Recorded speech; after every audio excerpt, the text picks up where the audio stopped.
Estación Icarus, mi nuevo hogar. No es que tuviera mucho de un hogar al que regresar de todos modos, solo un apartamento diminuto en Houston, desbordado de libros y trabajos de investigación a medio terminar, la mayoría de los cuales probablemente nunca se publicarían. Ese lugar siempre olía a café rancio y desesperación intelectual. Pero aquí arriba, colgando en el vacío, la desesperación adopta un sabor completamente nuevo.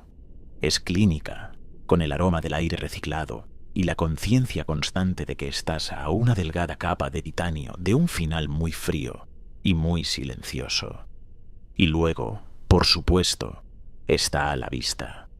La Tierra, un lienzo giratorio de azul y verde, cuelga suspendida abajo, una frágil canica en el vacío cósmico. Hermosa, ¿verdad? Desde aquí arriba casi puedes olvidar el caos que se está gestando allá abajo. Casi, porque justo al lado de ella, un monolito de obsidiana del tamaño de un estadio, designado Cubo Negro 32, o BC32 como lo llamamos, proyecta la agitación del planeta en un relieve severo. Simplemente cuelga allí, una anomalía geométrica cruda contra los azules y verdes giratorios, un objeto que por todos los derechos no debería existir, que parece ignorar todas las leyes conocidas de la física y está sumiendo al mundo en un torbellino. Me llamaban soñador, un fantaseador en su día. Decían que perseguía fantasmas cósmicos con mis teorías sobre tecnologías comunicativas avanzadas. Bueno, solía decir mi antiguo jefe de departamento en la NASA, el Dr. Campbell, un hombre cuya imaginación era tan limitada como su cabellera. Necesitas concentrarte en lo tangible, en lo demostrable, no en estos vuelos de fantasía. Recuerdo la forma en que dijo vuelos de fantasía, como si le dejara un mal sabor de boca. Ahora, sin embargo, ahora el fantasma nos mira fijamente a la cara y es cualquier cosa menos fantástico. Es tan tangible como un puñetazo en el estómago, tan demostrable como una pandemia global de pesadillas. Todavía recuerdo el día que llegó el BC32. Estaba en mi oficina, enterrado en un artículo de astrofísica particularmente espinoso. 14 de agosto de 2047. No fue una entrada dramática. No hubo luces cegadoras ni fanfarria celestial. Fue como si la realidad tuviera un hipo. Un momento no había nada, al siguiente. Este cubo negro perfecto simplemente estaba allí, en una órbita estable, reflejando la luz del sol con una inquietante iridiscencia aceitosa. La reacción inicial fue, predeciblemente, de alarma. Los científicos estaban extasiados. Los medios, naturalmente, enloquecieron. Luego vino el miedo, la incertidumbre, las preguntas. Y entonces empezó. Cada 24 horas, como un reloj, el BC32 comenzó a emitir una ráfaga infrasónica de baja frecuencia. 1.7 Hz. No podías oírla. No en el sentido tradicional, pero podías sentirla. Era una vibración profunda y penetrante que parecía instalarse en tus huesos, en tu misma médula, como si el latido del corazón de la Tierra se ralentizara hasta un aterrado arrastre. Y con esa emanación sónica comenzaron las pesadillas. No pesadillas cualesquiera. Estas eran compartidas, sincronizadas a través del globo, sumiendo a miles de millones en un paisaje onírico colectivo de uniformidad inquietante. Los informes iniciales eran confusos, pero a medida que el motor de análisis de sueños, el DAE, comenzó a recopilar e interpretar los datos de laboratorios de sueño de todo el mundo, surgió una imagen escalofriante. Millones soñaban con un planeta diferente al nuestro, un mundo donde el cielo era un vórtice perpetuo y giratorio de colores iridiscentes, como una mancha de aceite extendida por el cosmos, proyectando una luz multicolor inquietante en el paisaje de abajo. El suelo era una extensión cambiante de arena densa, formando dunas imponentes que se movían y reformaban con una fluidez desconcertante, como si todo el paisaje fuera una entidad viva, reorganizándose en una danza lenta y silenciosa. La arena misma, según los informes de los soñadores, poseía una cualidad extraña, casi magnética, que se adhería a su piel, tirando de ellos hacia abajo, creando una sensación constante de inestabilidad. Era la textura de la arcilla fría y húmeda que se filtraba entre los dedos de las manos y los pies, que invadía cada poro y grieta. Pero eran los habitantes de este mundo los que verdaderamente perturbaban a los soñadores. Eran seres de energía pura, con extremidades que se alargaban y acortaban, cuerpos que fluían como metal líquido. Sus superficies reflejaban el cielo caleidoscópico como espejos fracturados. Sus formas eran indistintas, como la bruma del calor que se eleva del asfalto en un día de verano, pero se movían con una cualidad fluida, casi invertebrada, que subvertía la noción misma de una anatomía rígida. Estos espectros, como los llamaban algunos informes, carecían de rasgos discernibles, no tenían ojos ni bocas, y sin embargo, los soñadores reportaban una sensación de ser observados, escudriñados. Se comunicaban no a través del sonido, sino mediante una transferencia directa de pensamiento, una avalancha de emociones y conceptos crudos, sin filtrar, que abrumaba la psique humana, dejando a los soñadores sintiéndose violados, expuestos. El aspecto más aterrador de estos encuentros era la fusión. Los soñadores describían una sensación de que su propia conciencia era extraída, entrelazada con los seres de energía, una fusión forzada que difuminaba los límites entre las identidades individuales. Sentían que sus recuerdos, sus emociones, su mismísimo sentido del yo, se disolvían en la conciencia colectiva de los espectros, una visión aterradora de un estado del ser donde la individualidad dejaba de existir. Esta fusión, esta simbiosis forzada, estaba acompañada por una profunda sensación de pérdida, una sensación de ser absorbido, incorporado en algo vasto e incognoscible. Y quizás lo más perturbador era la sensación de que los espectros no eran maliciosos, sino más bien curiosos, impulsados por un deseo de entender, de experimentar el mundo físico a través del lente de la conciencia humana. Un deseo que se sentía a la vez inocente y profundamente invasivo. Se sentía como ser diseccionado, no con escalpelos, sino con el pensamiento mismo, tu psique expuesta para una observación fría e impasible. Era esta sensación de violación, de ser fundamentalmente alterado por el encuentro, lo que permanecía mucho después de que los soñadores despertaran, temblando y empapados en un sudor frío. El recuerdo de ese mundo alienígena y sus habitantes espectrales quedaba grabado en sus mentes. La enfermedad del sueño, lo llaman ahora, un bonito eufemismo para la locura rampante que se está abriendo camino a través del planeta. Y yo soy uno de los afortunados, seleccionado para estar aquí arriba, parte del proyecto Icarus, encargado de desentrañar este misterio cósmico. Irónico, ¿no? Mis vuelos de fantasía son ahora la moneda más valiosa en esta nueva y aterradora realidad.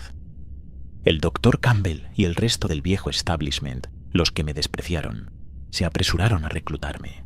Llamaron a mis teorías precursoras, visionarias, palabras que nunca pensé oírles decir. Resulta que tu marca de locura era exactamente lo que necesitaban, me dijo el Dr. Charles Green durante una de nuestras primeras videoconferencias, con una sonrisa en su rostro. El Dr. Charles Green es nuestro físico principal, un hombre que conozco desde hace más de una década, aunque nunca fuimos particularmente cercanos, más bien colegas que se respetaban intelectualmente. Él siempre ha sido un pragmático, arraigado en los datos empíricos, lo opuesto a mí en muchos aspectos. Me alegra que esté aquí. Es un buen hombre para tener a tu espalda en una misión que bien podría determinar si la humanidad verá el amanecer del próximo siglo. Todo sucedió tan repentinamente. Un día estaba mirando ecuaciones en una pizarra blanca en mi oficina, y al siguiente me estaban sujetando a un transbordador disparado hacia la estación Icarus. Todo se sintió apresurado, desesperado, como si la humanidad estuviera forcejeando por respuestas en la oscuridad, aferrándose a cualquier esperanza. El equipo que reunieron es un grupo variopinto, cada uno un especialista en su respectivo campo, cada uno cargando con su propio equipaje, sus propias razones para estar aquí. Está el doctor Oscar Boyd, nuestro xenolingüista, un hombre callado e intenso que parece sentirse más cómodo con tablillas de arcilla antiguas que con la interacción humana. Pasa la mayor parte del tiempo en sus monitores, murmurando para sí mismo en una docena de idiomas diferentes, la mayoría de ellos muertos hace tiempo. Luego está el comandante Wallace, nuestro comandante de la misión, un militar de pies a cabeza, todo aristas afiladas y disciplina estricta. Me mira con un escepticismo apenas disimulado. Probablemente me ve como un académico de Torre de Marfil, que es más una responsabilidad que un activo. No puedo culparle. Mis métodos siempre han sido poco convencionales. Y luego estoy yo, Jasper Wells, el soñador, el hombre que pasó su carrera persiguiendo fantasmas cósmicos, ahora encargado de darle sentido al fantasma más tangible y aterrador que la humanidad haya encontrado jamás. Nuestro primer intento de interactuar con el BC-32 fue cauteloso. Usamos un haz de neutrinos enfocado, una corriente de partículas de alta energía, para sondear su superficie. La tensión en la sala de control era tan espesa que se podía cortar con un cuchillo. Observamos conteniendo la respiración, mientras el haz hacía contacto. El cubo absorbió la energía, su superficie ondulando con esa inquietante iridiscencia aceitosa, como el caparazón de un insecto. Ninguna reflexión medible, ninguna dispersión, solo absorción. Fue nuestro primer gusto real de la pura naturaleza alienígena de esta cosa. Fue la primera evidencia concreta de que estábamos lidiando con una tecnología mucho más allá de nuestra comprensión actual, una tecnología que no seguía nuestras reglas. No hacía falta ser un genio para ver el miedo en los ojos del comandante Wallace, aunque su estoica actitud nunca flaqueó. Esto ya no era solo una anomalía, era una entidad inteligente. El Dr. Boyd y yo hemos estado analizando los datos que llegan del motor de análisis de sueños, o DAE. Es una pieza de software sofisticada diseñada para cribar las montañas de datos generados por la red global de laboratorios de sueño, buscando patrones, anomalías, cualquier cosa que pueda darnos una pista sobre con qué estamos lidiando. Lo que estamos encontrando es perturbador. Los sueños son notablemente consistentes, las dunas cambiantes, el cielo aceitoso multicolor y, más significativamente, los seres de energía espectrales. Es como si todos estuvieran visitando el mismo paisaje alienígena, experimentando el mismo encuentro.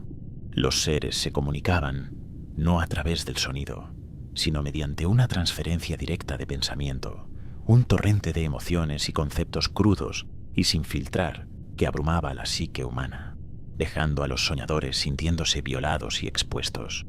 Esta fusión forzada estaba acompañada por una profunda sensación de pérdida, una sensación de ser absorbido, incorporado en algo vasto e incognoscible. Pero fueron los símbolos los que realmente nos cautivaron. Eran patrones geométricos intrincados que se manifestaban dentro del paisaje onírico, a veces superpuestos en las arenas cambiantes, otras veces proyectados en el cielo aceitoso y giratorio, como tatuajes tridimensionales fugaces. No se parecían a ningún sistema de lenguaje humano o matemático conocido. La comparación más cercana que pude conjurar fue un diagrama de circuitos complejo, pero uno diseñado por una inteligencia que excedía con creces la nuestra. El Dr. Boyd, a pesar de su vasto conocimiento de lenguas antiguas y sistemas simbólicos, estaba inicialmente perplejo. Pasó días inmerso en las grabaciones del DAE, su ceño perpetuamente fruncido. «Estas no son solo marcas aleatorias, Jasper», dijo, trazando el contorno de uno de los símbolos en el monitor con su dedo. Su voz queda por una mezcla de asombro y desconcierto. Hay una estructura aquí, una sintaxis. Es un lenguaje, o quizás algo más. Una representación visual de conceptos que ni siquiera hemos comenzado a comprender. Sin embargo, los símbolos ofrecían un tipo de desafío diferente, una forma de comunicación tangible, aunque críptica, que existía independientemente del contenido emocional de los sueños. El DAE Fue capaz de aislar y catalogar estos símbolos, revelando patrones y secuencias recurrentes, pero su significado permanecía esquivo. Es como una ecuación matemática, Jasper, había reflexionado el Dr. Boyd, pero una que describe algo más allá de nuestra comprensión actual de las matemáticas. Basándome en los datos iniciales, he formulado una hipótesis preliminar. Creo que el BC-32 no es solo un objeto, sino un recipiente, un depósito de conciencia codificada. Creo que esas pesadillas compartidas son una forma de comunicación, una forma para que estas mentes alienígenas interactúen con nosotros, sondeen nuestros cerebros, nos estudien, quizás incluso para prepararnos para algo. La presencia de esos símbolos complejos dentro del paisaje onírico añade otra capa a esta teoría. Son una forma de paquete de datos, llevando información, quizás incluso instrucciones, junto con el contenido emocional de los sueños. No solo está transmitiendo, le dije al equipo durante nuestro último informe. Está escuchando, aprendiendo, está reescribiendo nuestras vías neurales, una pesadilla a la vez. El comandante Wallace, predeciblemente, lo desestimó como pura especulación. El doctor Charles Green, para su crédito, no lo desestimó de inmediato, pero quiere más datos, más evidencia, particularmente con respecto a los efectos a largo plazo de esta fusión en la psique humana, y una comprensión más clara del papel que juegan esos símbolos en el proceso general. Pero lo siento en mis entrañas, en mis huesos. Esta no es una observación unidireccional. El cubo también nos está estudiando, y tengo la terrible sensación de que está aprendiendo mucho más rápido que nosotros. Las emisiones de baja frecuencia del cubo están cambiando sutilmente, volviéndose más complejas. Me encuentro mirando el cubo durante horas, hipnotizado por su presencia silenciosa y vigilante. Y a veces, cuando cierro los ojos, veo un contorno brillante, como la bruma del calor, superpuesto en la oscuridad, un recordatorio espectral de los seres espectrales que acechan nuestros sueños colectivos. Incluso lo siento en mi piel, como arcilla húmeda, cambiando, tirando de mi conciencia. Decidimos, a pesar de mis reservas, intensificar nuestros esfuerzos. El Dr. Charles Green, respaldado por el comandante Wallace, autorizó el uso de la matriz de emisores infrasónicos. Es una herramienta poderosa diseñada para generar y enfocar ráfagas infrasónicas. Pero usarla en el BC-32 se siente como meterle el dedo en el ojo a un gigante dormido con un palo muy afilado. Argumenté en contra vehementemente, expresando mis preocupaciones de que estábamos provocando algo que no entendíamos, algo que podría tener consecuencias catastróficas. Pero fui anulado. La mayoría quiere proceder, y francamente, veo su punto. El mundo está al borde del colapso. Así que aquí estamos. La matriz se está energizando, sus emisiones de baja frecuencia dirigidas al BC-32. Estamos provocando al oso cósmico y tengo la sensación de que está a punto de despertar. Y cuando lo haga, se va a desatar el infierno. Me aferro al borde de la ventana de observación y miro fijamente al cubo negro, ese centinela silencioso y misterioso colgando en el vacío. ¿Qué eres?, susurro. La palabra se pierde en el aire reciclado. La única respuesta es el silencio del espacio, un silencio que se siente más pesado, más cargado de significado que nunca antes. Es el silencio antes de la tormenta, el susurro antes de la primera nota de una sinfonía del caos.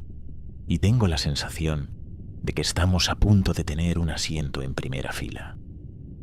A medida que la matriz de emisores infrasónicos intensificaba su enfoque en el BC-32, la iridiscencia aceitosa en la superficie del cubo floreció, extendiéndose por toda su estructura, como un cáncer que metastatizara rápidamente. Era hermoso de una manera grotesca, como una mancha de aceite captando la luz, pero la belleza era ensombrecida por una profunda sensación de incorrección.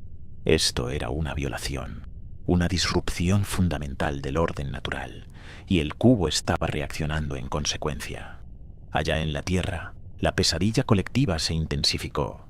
El Dao se iluminó como un árbol de Navidad, abrumado por el enorme volumen de datos que llegaban de laboratorios de sueño de todo el globo.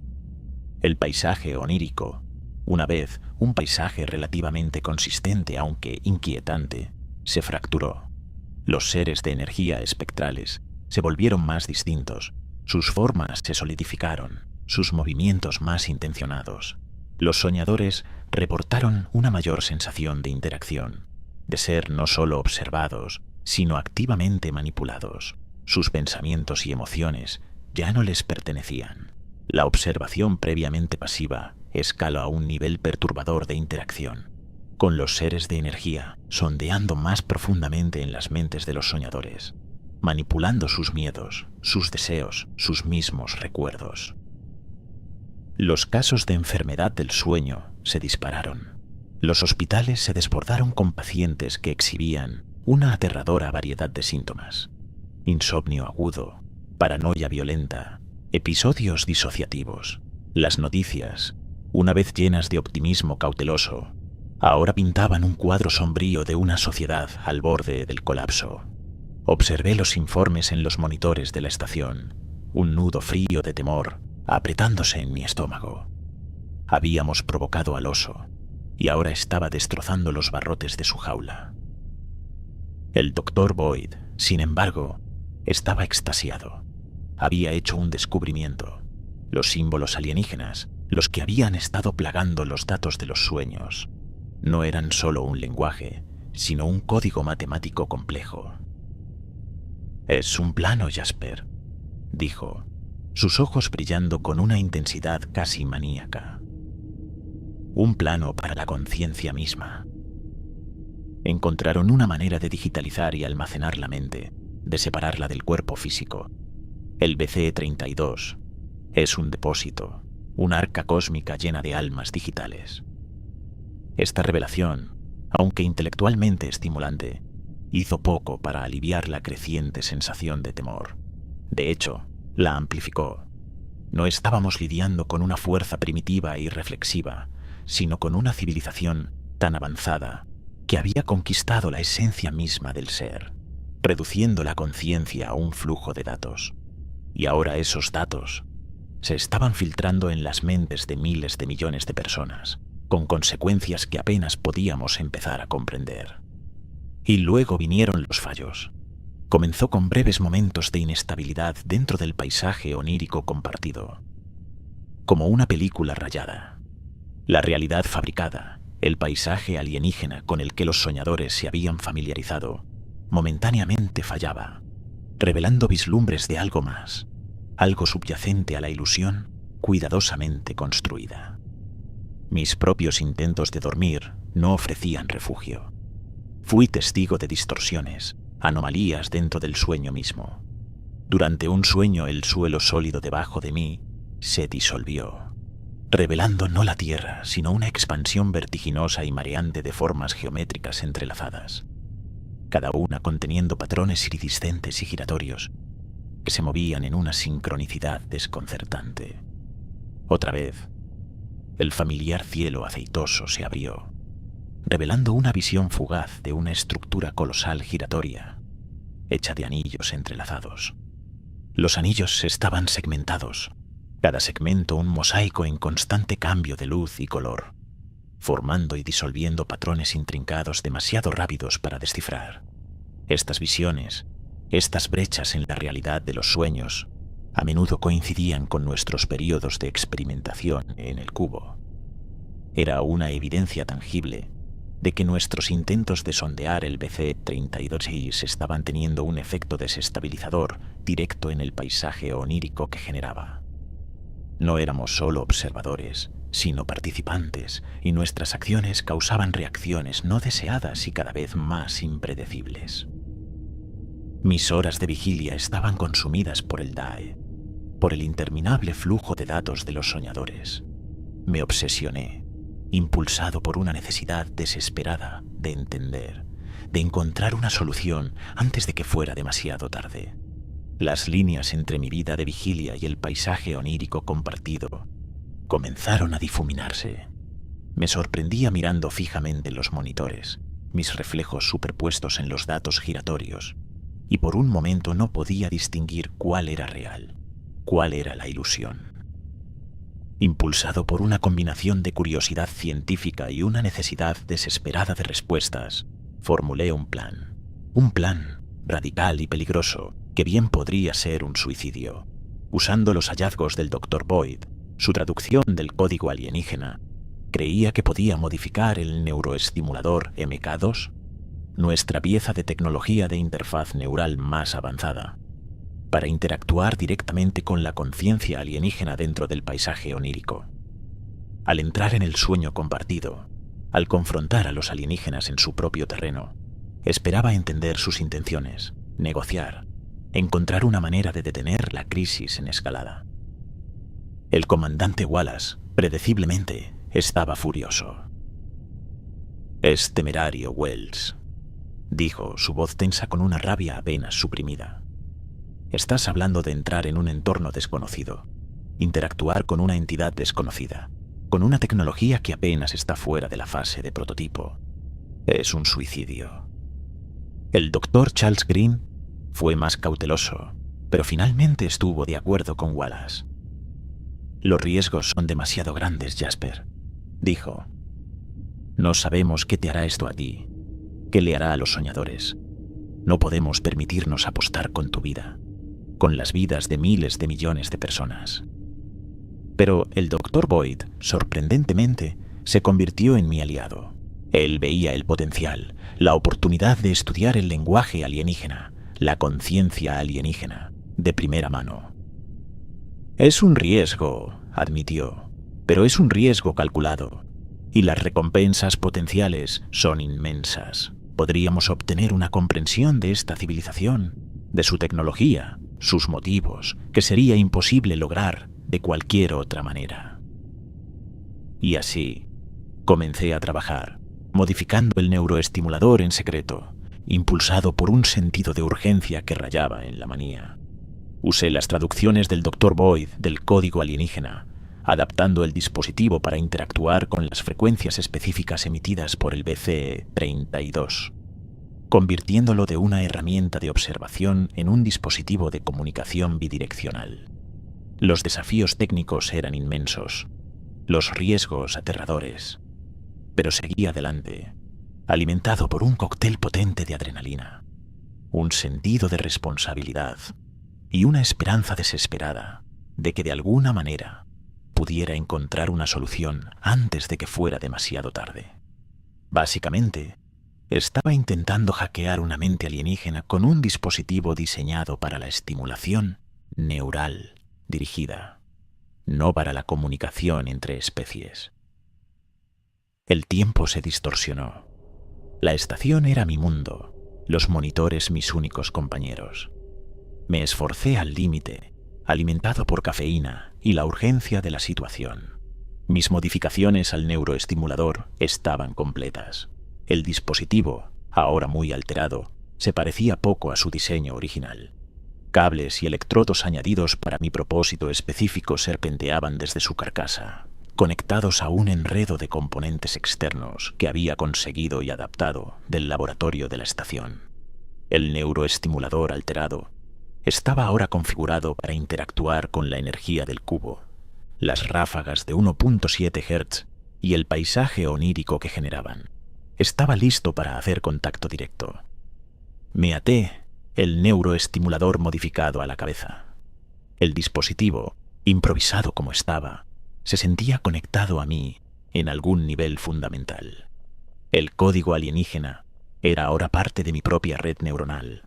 Un sabor metálico y cobrizo cubrió mi lengua, y los bordes de mi visión se fracturaron en un mosaico de pequeñas facetas cambiantes, como mirar a través de una lente hecha añicos.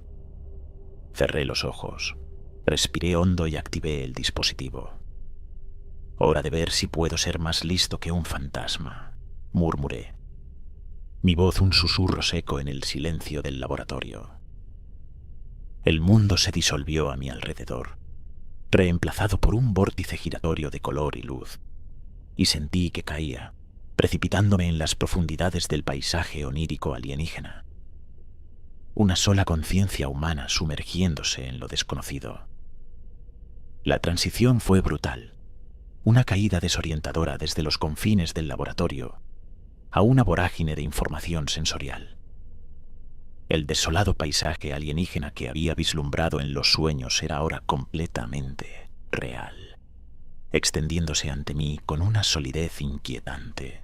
El suelo era una superficie dura y agrietada, del color de la sangre seca, que reflejaba el cielo iridiscente y aceitoso, con una perspectiva distorsionada y desorientadora. Era el cielo de las pesadillas compartidas, pero ahora sin filtrar, crudo, y había figuras, no los espectros sombríos descritos por los soñadores, sino seres de energía pura, estructuras complejas de luz y geometría. Uno de ellos, una construcción imponente de polígonos cambiantes y luz en cascada, se separó del grupo y se acercó a mí. Su rostro era un mosaico en constante cambio de patrones geométricos, un caleidoscopio de ángulos complejos que creaba una paradoja visual, a la vez fascinante y profundamente inquietante. Intenté comunicarme, expresar mis intenciones, entender. La respuesta fue inmediata y abrumadora. Un torrente de datos inundó mis sentidos, una avalancha de pensamientos, emociones y recuerdos alienígenas. Vi vislumbres de un mundo, una civilización de estructuras imponentes y nebulosas giratorias, una especie que se comunicaba a través de ráfagas de luz moduladas y manipulaba la gravedad con la facilidad con la que nosotros respiramos aire. Se sentía antigua, esta conciencia, y sin embargo vibrante, llena de una comprensión compleja del universo que empequeñecía la nuestra. Impulsado por una curiosidad desesperada, me adentré más profundo en el paisaje onírico. El paisaje comenzó a cambiar, disolviéndose y reformándose en una sucesión vertiginosa de entornos alienígenas. Vi ciudades submarinas iluminadas por formas de vida acuática que brillaban suavemente, bosques extensos de árboles metálicos que resonaban con energía electromagnética y llanuras desoladas barridas por el viento donde tormentas sensibles se enfurecían a través de la superficie. Cada entorno se sentía como un recuerdo fugaz, un sueño dentro de un sueño, cada uno extrañamente familiar, como si hiciera eco de patrones que había visto en los datos del DAE, pero no podía ubicar del todo. ¿De dónde venía esto? ¿Por qué podía ver estos lugares que nunca habían existido en la Tierra? Entonces me golpeó. Estos eran los fallos, las anomalías en el paisaje onírico que el DAE había detectado. No eran malfunciones, sino ecos, residuos. Era como si estuviera caminando por las ruinas de una ciudad muerta hace mucho tiempo. Cada fragmento de arquitectura, cada inscripción en una pared desmoronada, insinuando una grandeza perdida. Pero estas ruinas no eran de piedra y acero, sino de pensamiento y memoria, los seres de energía. ¿Estaban conectados a esto? ¿Era este su origen? Había algo inquietante en estos entornos, en estas visiones fugaces de otros mundos. Me encontré en un lugar que existía fuera de las leyes normales de la física. Era un archivo infinito y en constante cambio. No era un lugar físico, no en el sentido tradicional, sino una construcción de pura información, un lugar donde el pensamiento, la memoria y la emoción eran los bloques de construcción de la realidad. Flujos de datos fluían como ríos de luz, fusionándose y divergiendo en un patrón complejo y en constante cambio. ¿Era esta una biblioteca? ¿Un depósito de conocimiento? Aquí, el proceso se volvió más claro. Fui testigo de cómo la conciencia que había encontrado inicialmente, seres de energía pura, comenzó a desentrañar su intrincada estructura. Su energía vibrante se estaba descomponiendo lentamente, su individualidad erosionada, sus recuerdos, emociones y experiencias despojados y convertidos en algo más simple, más fundamental. Era como observar un castillo de arena siendo lentamente disuelto por la marea, sus intrincados detalles su forma única, reducidos a sus granos constituyentes. Una realización horrible comenzó a alborear en mí. Los flujos de datos, los ríos de luz, no eran todos iguales. Diferentes estructuras, diferentes patrones, diferentes sabores de conciencia. Y los fragmentos de entornos alienígenas, los fallos, coincidían con estos diferentes flujos. Todo comenzó a encajar.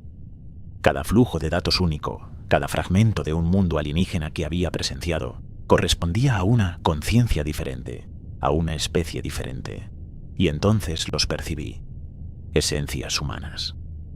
No conciencias completamente formadas, sino rastros, vislumbres, un recuerdo fugaz de la risa de un niño, la punzada aguda de un amor perdido, el dolor sordo del arrepentimiento. Experiencia humana cruda, sin procesar, entremezclada con los flujos alienígenas. Era la confirmación escalofriante de mi hipótesis, ahora una certeza.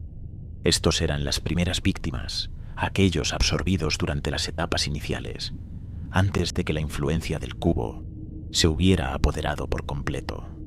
Ya estábamos siendo cosechados. Sus conciencias distintas, aún no completamente integradas, giraban dentro de los confines digitales del cubo. Cada una de estas presencias humanas tenía su propio sabor único, al igual que las entidades alienígenas. El proceso había comenzado. Ya no éramos solo observadores, estábamos siendo consumidos activamente. El BC-32 no era un recipiente para una sola conciencia alienígena. Era un recolector, una cosechadora de mentes. Y cada uno de esos seres de energía que había encontrado inicialmente no era de la misma especie, sino meramente la última adición a una colección siempre creciente y aterradora. Mi desapego científico, mi mente analítica, comenzó a desmoronarse, reemplazada por un terror primario y abrumador. Estaba atrapado, no solo en el paisaje onírico, sino dentro de la misma máquina que estaba consumiendo a mi especie. El neuroestimulador, mi herramienta de comunicación prevista, se había convertido en una atadura, uniéndome al reino digital del cubo. No había vuelta atrás. El BC-32 era un sistema de reciclaje cósmico, un mecanismo para cosechar conciencias. Las civilizaciones, al alcanzar un cierto nivel de avance tecnológico y mental, activaban su activación. Las absorbía, las descomponía y seguía adelante, dejando atrás una cáscara vacía, una civilización despojada de sus mentes, destinada a desvanecerse en la oscuridad.